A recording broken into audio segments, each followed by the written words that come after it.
Hey guys, today we're in the book of Judges, chapter 8. Chapter 8 is the chapter you wish you didn't have to read. Man, what we read about Gideon in the previous two chapters were good, but now, just like us, the bad will always find out, right? And so we get into chapter 8, which is kind of the bad chapter of who Gideon really was. It starts out with the men of Ephraim. The tribe of Ephraim were angry because they wanted recognition. That's what they came to him and said, "Hey, how come you didn't ask us to come earlier? We would have helped you earlier." But God didn't tell them to, right? And so these men weren't doing it for Israel. They were really doing it for their own recognition. And Gideon, he says, "What have I done now in comparison with you?" Basically, he kind of sucks up to them and he gives them a compliment. He says, "Oh man, if I would have done that, you wouldn't have had such a great harvest of grapes. Man, Ephraim has the best grapes." And it did what it normally does to us. It pleased them. And so they kind of got over this. But Gideon came to Jordan. He crossed over it. He came to a city of Succoth. And so he comes to Succoth and he says, "Hey, we're hungry, man. We've been traveling. Can we have some bread and water?" And they said, "No, we know you can't." And so we see Gideon says, "I'll remember this, right? I'll remember this. I'll be back." And then they go to another city of Penal, and they say, "Hey, can you help us?" And they said, "No, you can't." And Gideon says, "I'll remember that. I'll be back." And so now they keep chasing these Midianites, and they get to them. And the Midianites have about 15,000 people. And here is Gideon with his army of about 300. But they pursued them, they captured them, and they threw all of the army into a panic. And Gideon, the son of verse 13, the Gideon, the son of Joash, returned from the battle by the Rinsit of Heres, and he captured a young man of Succoth, and he questioned him, "Hey, who are your elders?" So they've gone and they've killed the Midianites, and they're coming back, and they find a guy outside of Succoth and said, "Hey, give me the name of all of the elders." We see that there are 77 men who are elders of the city.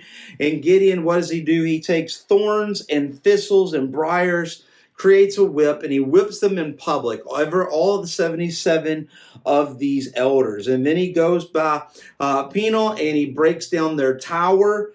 And he killed all of the men of the city. Now, we're not told why he did this, but this is what he has done. And so this great guy starts to do some weird things, right? But it continues on. Then he said to Zebah and Salmunna, where are the men whom you killed at Tabor?" And they answered, "As you are, so were they. Every one of them resembled the son of a king." And Gideon said, "They were my brothers." And so here, these Midianites wiped out all of his brothers. And so he tells somebody, "Hey, you need to kill them." And the Midianites said, "No, you need to kill us yourself. Rise yourself and fall upon us. For as the man is, so is his strength." And Gideon arose and he killed them, and he took the crescent ornaments that were off the necks of their camels. Then the men of Israel said to Gideon, "Rule over us." They said to Gideon, "Gideon, be our king." But Gideon says, "I will not rule over you. The Lord will rule over you." Gideon, even though he's done some questionable things, now he comes back and we see the man of faith. We see the Gideon that we saw in chapter 6 and chapter 7. And he says, "No, the Lord will rule over you." And Gideon said to them, "Let me make this request of you. Everybody give me a pair of earrings," right?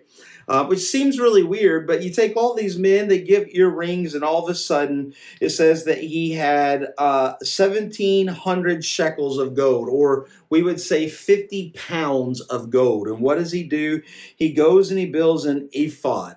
Remember, an ephod is it's a type of priestly garment. It's kind of like a long shirt, and he makes this all out of gold, and he puts it in his city, and all of Israel whored after it there and became a snare to Gideon and to his family. He takes all of this gold from the earrings and he makes an idol. This is not the Gideon that we remember in 6 and 7, and even the Gideon that says, no, I won't be your king. The Lord will be your king, but I'll make you an idol as well. And that's exactly what happened. And the land rested for 40 years in the day of Gideon. So in this time, 40 years, they were doing okay, but we can see right before that, they started to get into this. And then we pick up on the end of his life.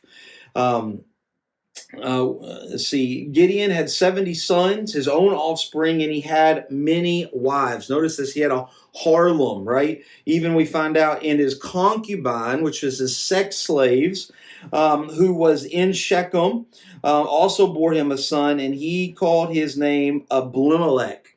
Abimelech translated means my father the king, right? So here, even though he had lots of sons, even though he had lots of wives, he had lots of sex slaves, he's even naming his children that is professing that he is a king. He said he wouldn't be a king, but he's naming his sons as though he is a king. And Gideon, the son of Joash, died in a good age and was buried at his tomb. And as soon as Gideon died, the people of Israel turned again and whored after the Baals and made Baal Berith their god.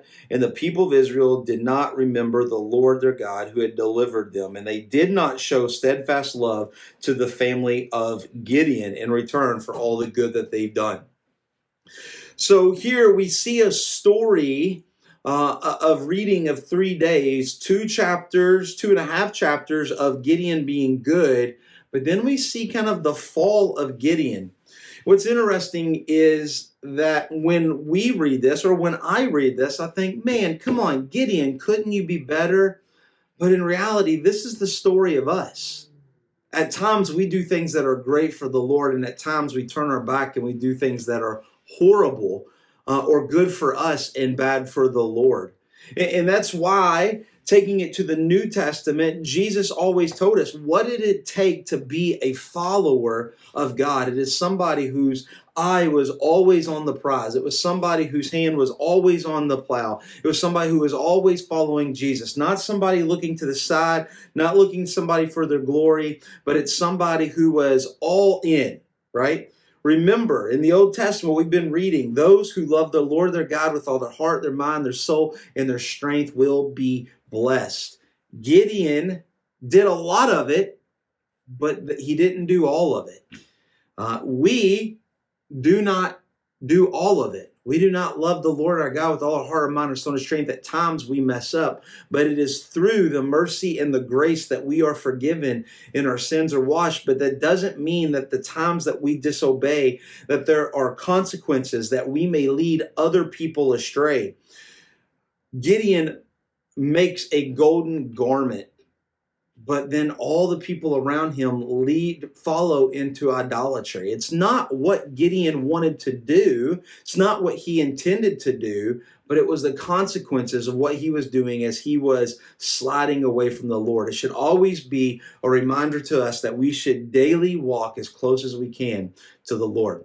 Hope that makes sense. We will see you tomorrow in chapter 9. God bless.